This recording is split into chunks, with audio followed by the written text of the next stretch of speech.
Okay, I am in present mode in Canva, so everything looks and feels a little bit different, but we're going to roll with it. So, good afternoon, everyone. I am Sharon Vogler, and if you joined us today to talk about the P word, the promotion word, then you're in the right place. Very excited to spend just a little bit of time today talking through some things that will hopefully get you thinking about this big question: Are you ready for a promotion? And I'll also start with the disclaimer that I don't, in any way, shape, or form, hope to bring some, silver bullet or a magic wand. And if you think you're going to walk away from this presentation and get promoted tomorrow, you're probably going to be a little disappointed. But what I hope you will walk away from today is some things to reflect about, some things that you can do immediately to start to piece together the idea of getting promoted. And so see a couple of faces and names that I am familiar with. But for those of you who don't know who I am, I'm Sharon Vogler, and I am the new Director of Alumni Career Development here in the School of Business at Wake Forest. And this is a new position for the school. Career advising and development was a thing before I took over this role, but it was a very small thing. It was a part of one person's job. And through just some really interesting movement within the staff here in the business school, we were able to put together a proposal that allowed us to dedicate a whole person to what I've been able to discover is a very important aspect of the whole Wake Forest experience. And so I've been doing this for the last 7 months. Prior to this role, I was the director of pre-experience coaching team. I've spent 12 years here in the business school, mostly focused on helping students that are in our pre-experience programs. So the Master of Science in Business Analytics, Masters of Science in Management, and the Master of Science in Accountancy. I dabbled a little bit in undergrad. I dabbled a little bit in the MBA world, but really the bulk of my time has been spent in those pre-experience programs. So I bring to this position 12 years of accumulating relationships with students who are now alumni. And so I've really enjoyed getting to know our MBA alumni contingency, and as well as our undergrad business school graduates. But all of the things that we've been doing over the last 7 months, we've recorded, and you can find them on our School of Business YouTube channel. Provided a QR code here so you can get to them. We are in the middle of a huge project that will where we are building out a website dedicated to this. But for now, we've pieced together some really great programming, some really great resources, and most of them are found there on our YouTube site. We also have some friends over in from the university side. So our friends over in the Alumni Office of Career and Personal Development work with alumni who didn't go through the School of Business, and they have amazing resources that I am getting a lot of inspiration from. And I provided the QR code there because most of those resources are available for all of our alumni, but really, really helpful. And then you're here today because you got an email from our alumni engagement team, and all of those events and resources can all be found off of our alumni portion of the School of Business website. And so love some resources, but I'm excited to spend some time today talking about this idea of, are you ready for a promotion? And so as I have taken the reins here and getting to know all of our alumni, I get this question a lot, believe it or not. I thought it would be resumes and networking and interview skills, And it is all of those things, but I have been getting a lot of questions, and I've been doing a lot of appointments and advising with with alumni from all ages, young alumni all the way up into some of our tenured alumni. And I've gotten this question more than once, and so I felt obliged to pull together some content and some things to think about, um, so that um, so that we can serve all of our alumni with, with the variety of questions that they get. So today we're going to talk about climbing the corporate ladder. We're going to talk about some motivation, things that motivate you. We're going to spend just a minute reflecting on, doing some inventory, some self evaluation on, do you actually have the skills, and do you possess, right, all it takes for that next step on whatever it may be. And then some nuts and bolts. I call it who, what, when, and where. Who can help you get promoted? What are you actually looking for in that promotion? When is a good time to start thinking about a promotion? And then where? Should I stay with the firm that I'm currently with, or is it a good time to maybe make a move? And then I'll leave you with some hopefully helpful resources for you to take away and reflect. And so, if there are other topics or questions that you have, please drop them in the chat.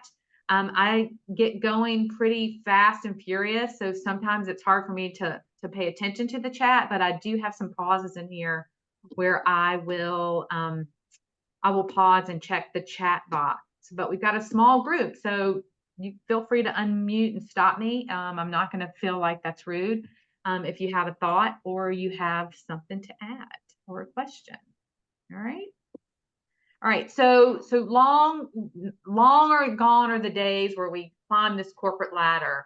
And the world of work and the world of business is always changing.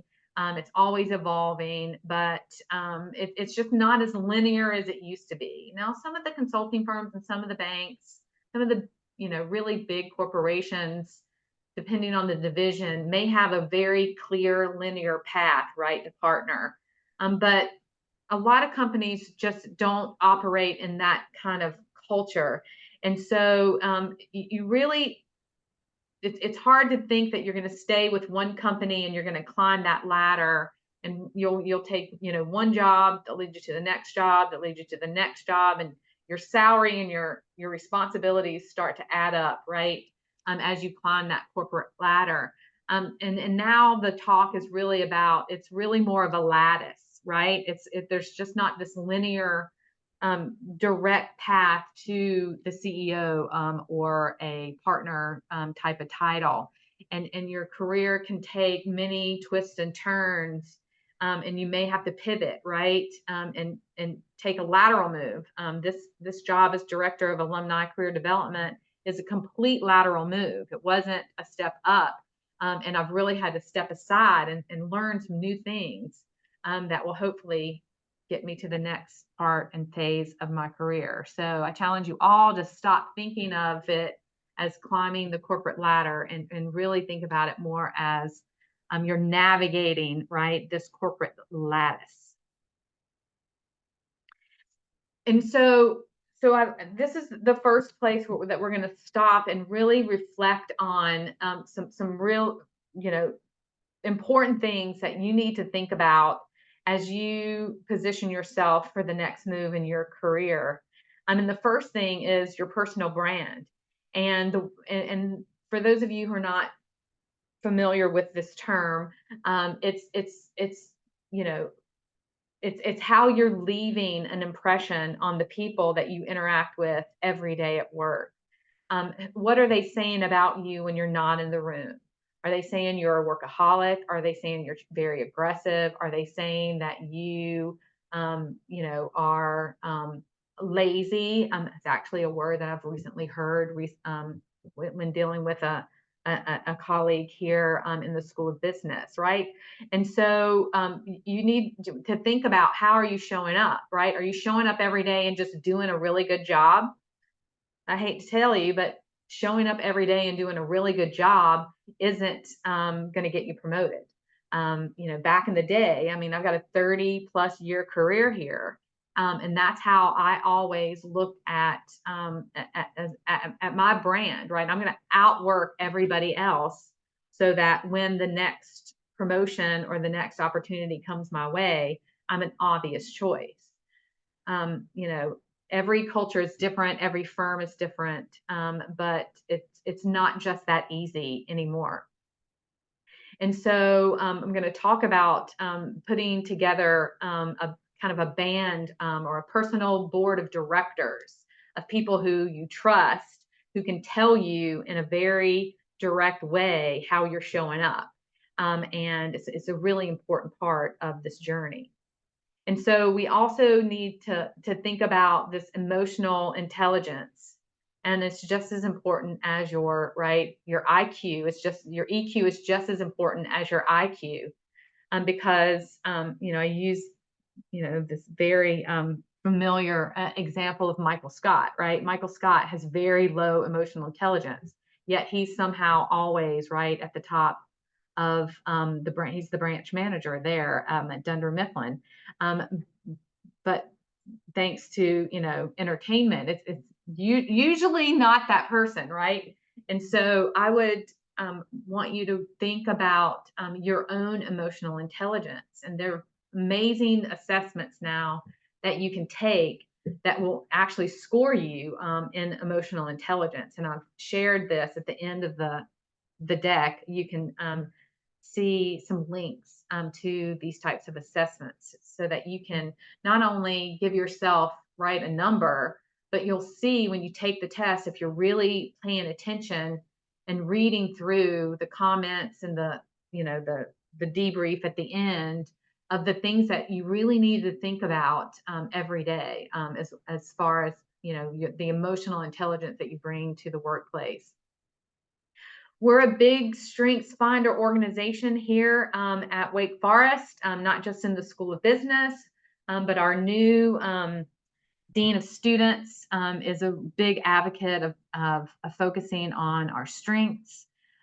Again, I've left a link at the end of this presentation. So if you don't know your strengths from the Gallup survey, then you can give them 25 of your hard-earned dollars to take this assessment. And so it's an unbelievable tool, and one that I have personally leaned on in so many ways in my own professional development. And so I think it's worth the $25 for sure. And then there's some free assessments on ONET Online. Is a huge database that's run by the government. There's some free assessments in there that you can do that can help you determine some of these skills, right, that you bring to the workplace, and the things maybe that you're lacking, not just hard skills, but soft skills. And so excellent resource online, ONET Online. And then really thinking about the skills inventory. You've got to constantly be doing this inventory of yourself, right? And I like writing it down. Like, I'm pen to paper. I'm an old school kind of girl. And so, like, what are the hard skills that you're really, really good at? Are you really good at Microsoft Excel?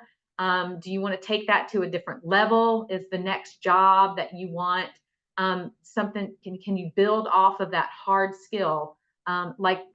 Project management is another skill, right? The PMP. If the next promotion involves you being a part of, project management, and you've never done it before, is this a certification that you need in order to position yourself for that next move? So take an inventory of these types of things, both hard skills and these soft skills, right? If you're hoping to move from being an individual contributor to a manager of people, there are some skills that are needed to manage people that you may not realize, right? And so, do you possess those skills? Do you have people in your network who can help you assess yourself to see if this is something that you can add to onto your resume, onto your LinkedIn profile, and really about how you show up to work every day? And so Really think about these things and reflect on them as you think about moving forward. And then this motivation, like, why is this important to you? Why is it that so when we think about like our personal journey and along this professional continuum in our lives, it's important to think about what's motivating you to think about the next move. Is it that you're bored? Are you like, I think I've mastered this job, do a really good job, and now I'm kind of bored with it? Do you want money? Is it money that's motivating you? Or you're like, you know what? I really want to buy a house, or I really want to get engaged. I really want to retire. I really want, like, what are the things that are important to you that are motivating you to even show up here today to listen to me talk about, are you ready for a promotion? So usually when we have this feeling, right, that something isn't quite right, there's something missing. There's something missing in your current role or in your life that's just that's sparking this desire to want to make change, right? And we here at the School of Business and at Wake Forest lean back on these core values, and I can talk about values all afternoon, but they really are what motivates us. And so we're going to take just a minute and we're going to walk through an exercise that you can do. I think we have enough time to do it here, so that we can really think about things that are motivating you to make this next move. And so I'm going to go back to the chat. You don't have to talk. I promise nobody's going to have to talk. I promise. But I'm going to drop in this values worksheet. Okay. And if you guys will open it up, I'm going to stop sharing this and I'm going to go over.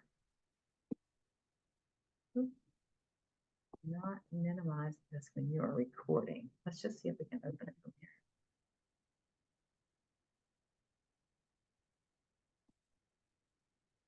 I don't think you guys can see this, can you? I think I've messed everything up. All right, I'm going to do this from absolute here.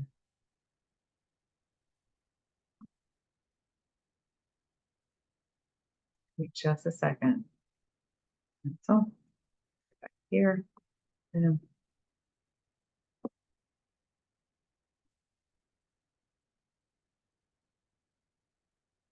I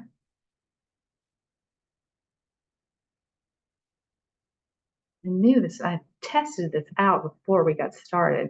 All right, can everybody still see me?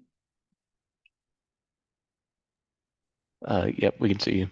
You can see me. Can you see my presentation? No, I'm just seeing you. Okay, let's see what happens now. Can you see my presentation now? No? No. No. Okay, what have I done? Let's see. Hold on. I'm going to fix it.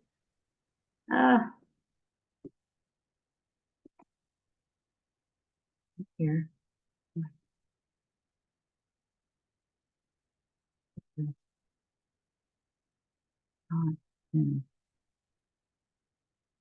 Okay, here we go.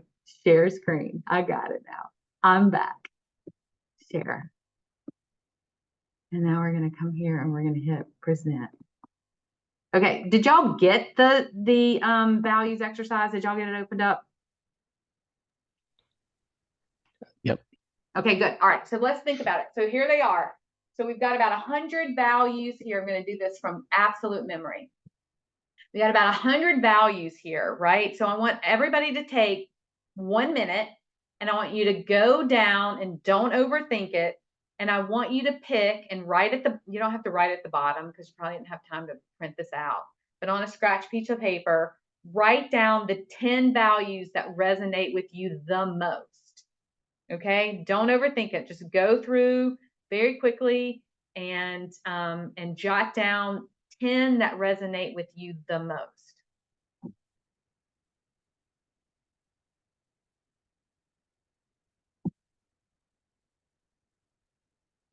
And then just when you've had a minute, just give me a thumbs up.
All right, just take a few more seconds and see if you can come up with 10.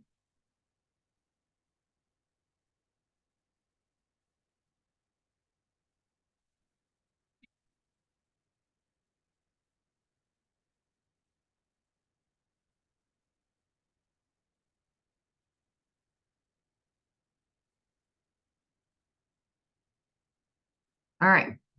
And look at those 10 values, and I want you to cross off 5 of them.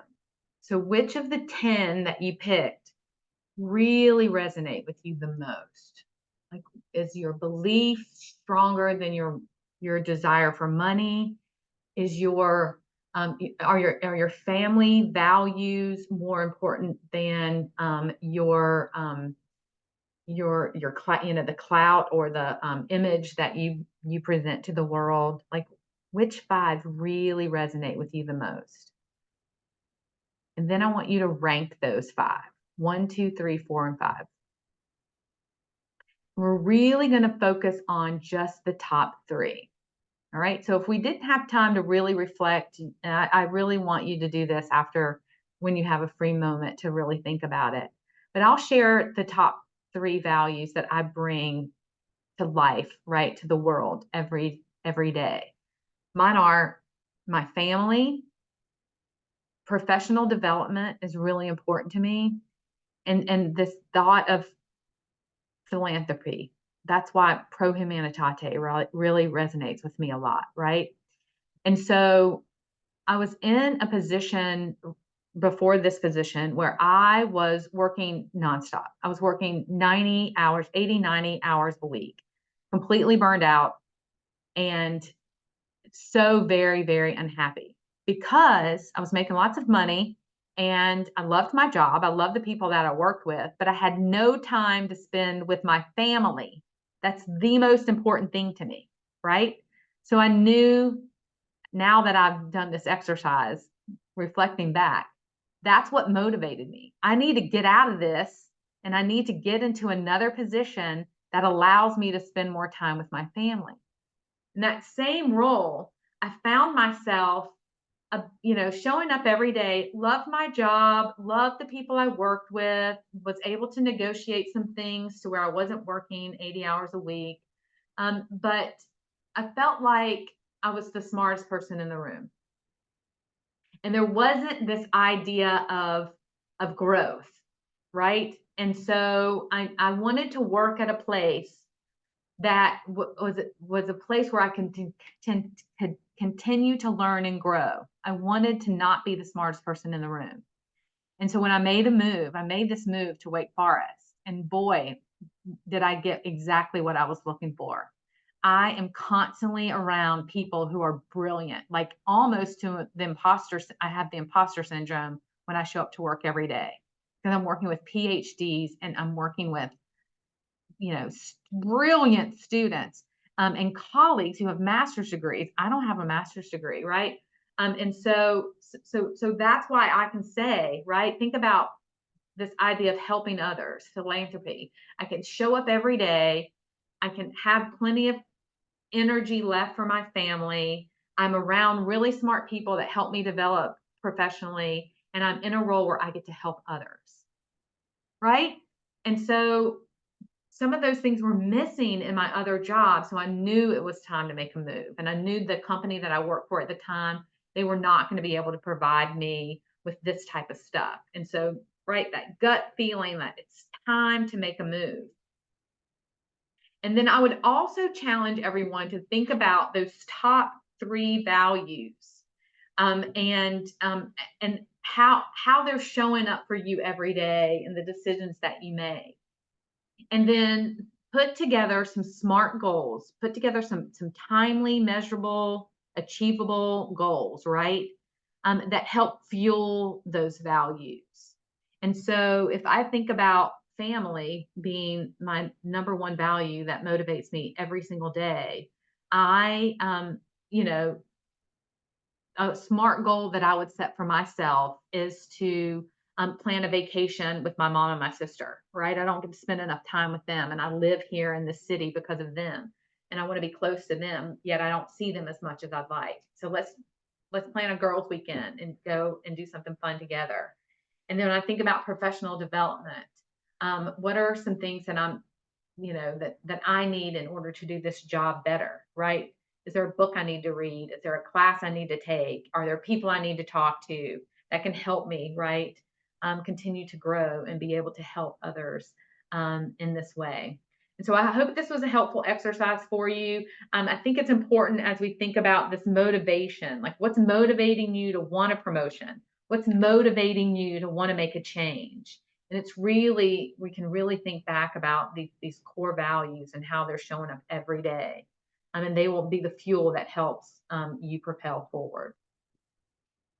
And so now we're going to get into the who, what, when, and where. And so, the who, right? Who can help you get a promotion? And there are a lot of different answers to this question. And so, one of my colleagues who I absolutely adore, her name's Tiffany Waddell Tate. She has worked, she went to Wake Forest as an undergrad. She worked for Wake Forest. She's worked for Davidson College as a career advisor. And now has launched her own business. It's called the Career Maven. And she also still contracts with us with our School of Professional Studies. And she wrote this amazing piece on building your bench, and that there are three people who you need to have, right, within the organization that you're currently working for, if it's your desire to stay put, right, to stay with the company that you're working for. So you need mentors. You need people who you trust. You need people who can give you tough love, advice. They can really provide you with some clarity when it comes to the organization and the organizational goals that are going to have to be aligned with your personal goals. And then you've got to have these advocators, like people who are talking about you when you're not in the room. And that's, these mentors and these advocators and these connectors, these are all people, right, who are going to be the ones who throw your name in the hat when it comes to promotions. So I didn't apply for this job as the director of career development for our alumni, but my work and all of the things that I've been doing over the last 12 years, and the relationships that I have built, the people who I've asked advice from, these advocators who are pretty much shopping me around to all of the different people and decision makers within the organization, right? These are the people who are really, they're the ones who I have to thank for getting this type of role, right? They advocated for me when I wasn't in the room, and then it didn't even know that this opportunity existed, right? And then you've got to have connectors, the people who can introduce you and build those bridges to get you to the people who can then advocate for you and then help mentor you. And they don't have to always be within your organization. I so excited that someone who mentored me as a very young person didn't even know that they were mentoring me. I was just in the right place at the right time, and I got to work on a really cool project with the person who's actually going to give our hooding. She's our hooding speaker, Kathy Pace. She didn't even know she was mentoring me at the time. I just observed her and I aligned myself with her. And I just always watched and paid attention to the things that she was doing. And I can remember thinking in the back of my head, I want to be her when I grow up. This is someone who I look up to. And I didn't work with her. We got to know each other on, from a volunteer opportunity that we we're both working on. And this whole full circle moment to now see her being recognized and speaking at our hooding ceremony in a couple weeks. I just can't tell you how excited I am about that. But we also have this friend network. We have friends that we trust. We have friends who are killing it in the workplace. And I hope that you're able to lean in on them to help you figure out what's next as well. I think LinkedIn, hey, I'm a big LinkedIn fan. And I get a lot of inspiration, I get a lot of motivation, and I get a lot of really meaty takeaways from the things that I read on LinkedIn. And so, I'm a super user of LinkedIn, and not everybody on this call can probably say the same thing. But just spend some time on that network and follow people that you admire, and read some of the commentary of things that you're interested in, and that LinkedIn is really good about sending you content it thinks you should be interested in. And I'm telling you, there's some good stuff in there. And then no one can be as helpful in this next move than your supervisor, right? Your manager, your team. These are people within the workplace that are critical in what's next for you. And so, again, back to my own experience, because that's really the best inspiration that I have. Um, you know, it's really hard to get a promotion at Wake Forest, believe it or not. And it's never been something that I really ever set out to really accomplish. But I had an amazing manager a couple of years ago, and I remember having a one-on-one with this manager, and she said, "You know what? I think you're ready for the next move." And I'm like, "Oh, wow, you do? Wow. I didn't think I was ready for the next. I didn't even know I wanted the next move." But she said, "But you've got to improve on this. If you can, if you can, if you can do this one thing a little bit better, I can co-sign on a promotion for you." And can I tell you what a gift that was? That was such a gift to me. I didn't solicit this advice from her. I didn't go off to say, "You know what? I think I'm ready to be a director now." She said, "I think you should be a director here at the School of Business. But there's this one thing. And if you can do this one thing really better, um, then it's just supposed to happen, right? The universe is going to take care of you." And so I really took that on, and I was like, "You know what? I am going to be better." And it wasn't even 6 months later that I was awarded with a promotion. And so not everybody has a supervisor or a manager like that, right? Hopefully you do, and you're having conversations with that person on what you can do better, how you can make it to the next step in your career with the organization, and really leaning in on those people there who know your work really intimately and can be really honest with you. And I'm sure there are others. If there are others that you think of that I haven't thought of, or other outlets on this who category, then please drop it in the chat. Take a breath and a sip of water, and we'll go on.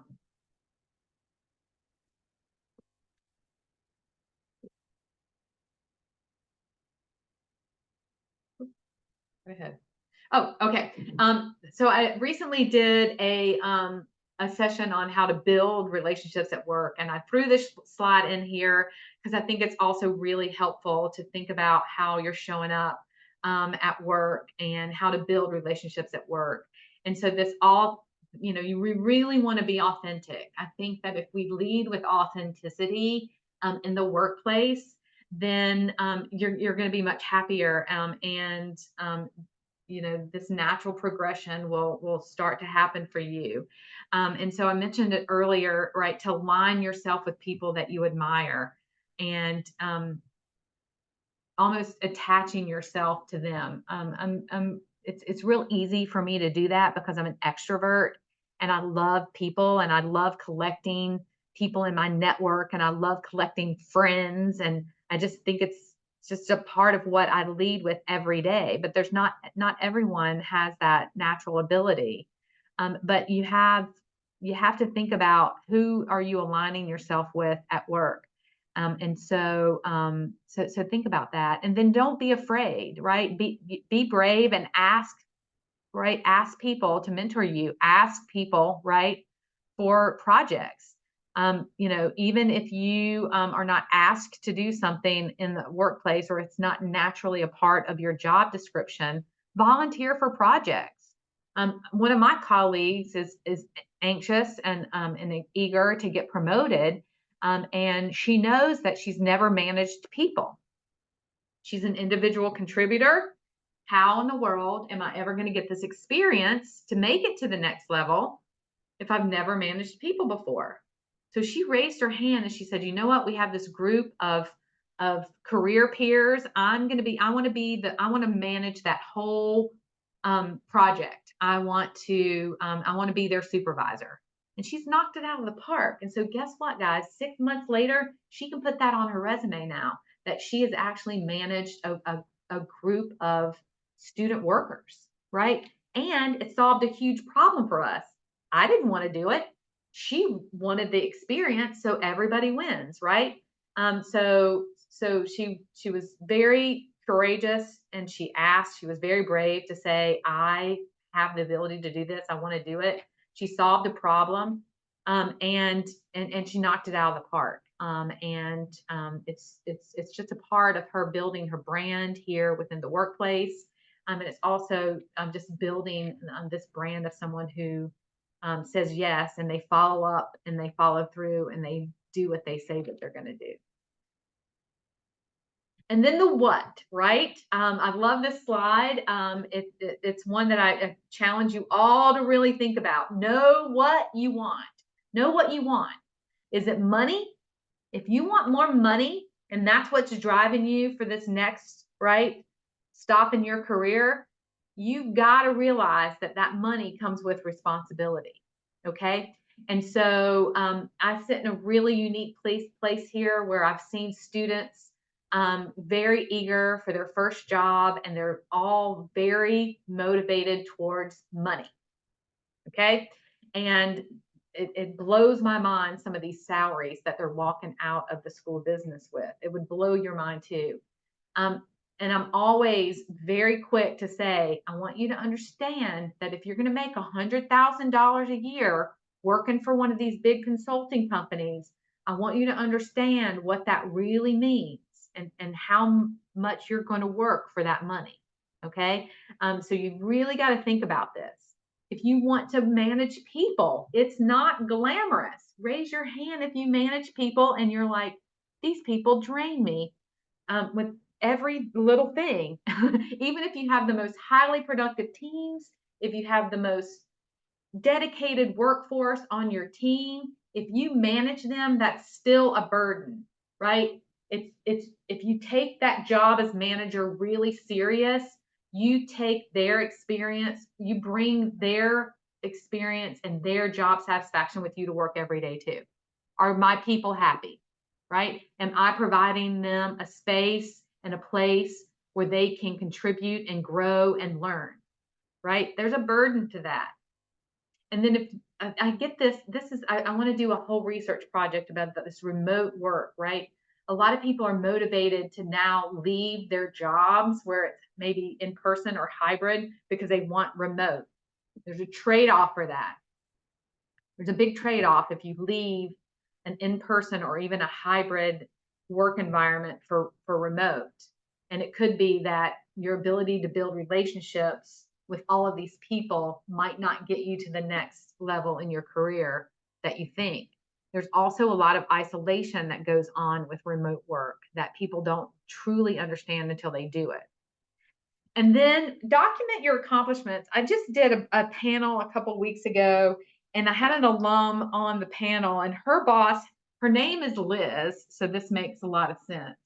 Her boss has her every week make notes on Liz's list, right? So it's a Google Doc that the two of them share. And Liz goes every Friday afternoon and she documents the things that she's accomplished every day on Liz's list.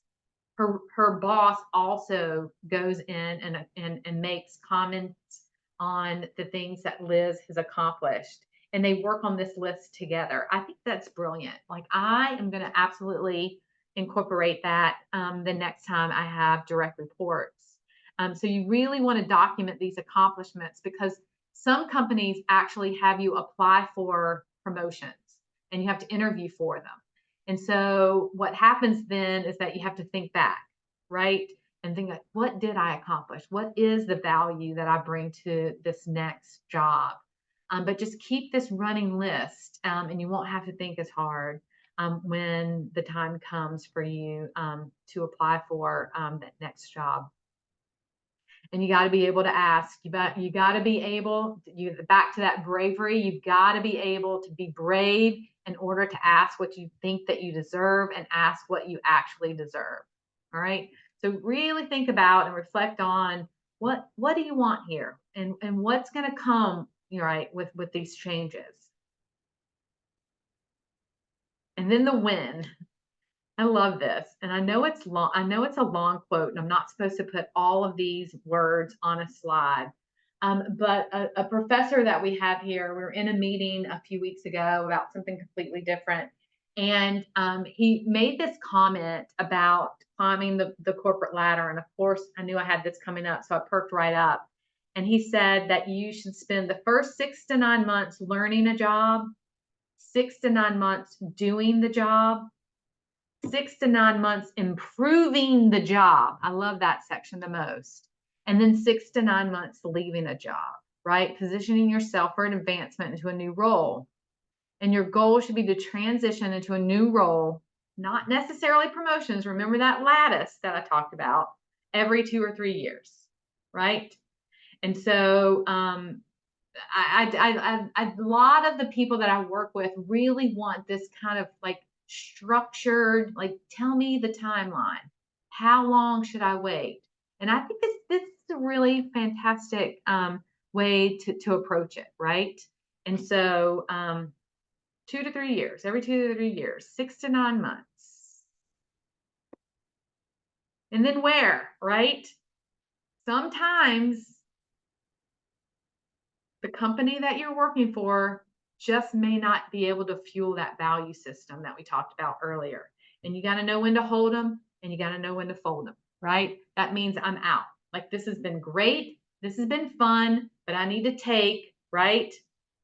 I need to take my value proposition over to another company, right? So it could be that it's time to move on. But then I'd also really want you to think about the timing, right? And if you're really paying attention to the culture and the things that are happening within your own organization, it may just be that the timing isn't right, right? And so have these hard conversations with the people that you trust within the organization, right? Be careful what you ask for, because, right, sometimes you're like, holy cow, was I ready for this? But it's important to also think about, is it time to move on? And so the where could be a very important part of the criteria on what's next for you. So some key takeaways. Hopefully, you're able to think about the things that intrinsically motivate you. Like, why do you think that you're ready for a move? Take this inventory, right? Reflect on the things that are really important to you and the value that you bring to the next job, right? And then who are the key players who can help you?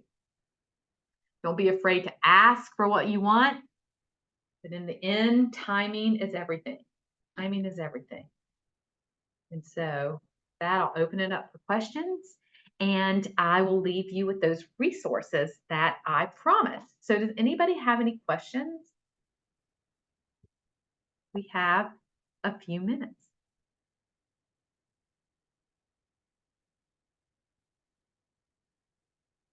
No, no questions?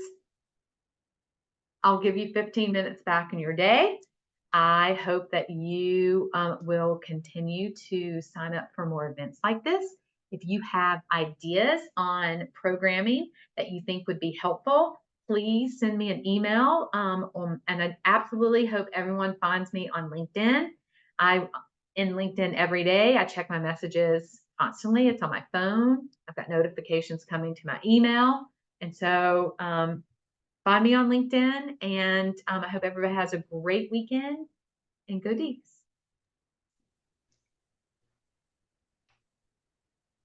Thanks so much, Sharon. You're welcome. Bye. Bye.